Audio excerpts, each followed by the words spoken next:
Alison, bu senga. Rahmat. Wow! Senga esa mashinalar olib keldim. Yaxshi mashinalar. Rahmat, xolajon. Hozir yaxshimisan? Yaxshimisan? Rahmat. O'zing yaxshimi? Ha. Nima qilarding ovora bo'lib? Olib kelsam, shantallarimga olib kelyapman-ku. Senga olib kelmasam kimga olib kelaman? Ha, buni olib qo'y. Yo'q, unaqa qilma. O'tgan safar ham bergansan, Nilufar. Rahmat. Yaxshiyam borsan. Hozir esingdami ko'p aytarding. Farzandlarim ko'p bo'lishini xohlayman, shiringina oilam bo'lishini xohlayman deb.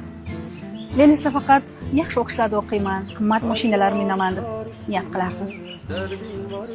Qara, amallar niyatlarga bog'liq ekan. Dugonajon, siqilma. Xudo xohlasa, senga Xudo farzand beradi. Men har kun duo qilyapman.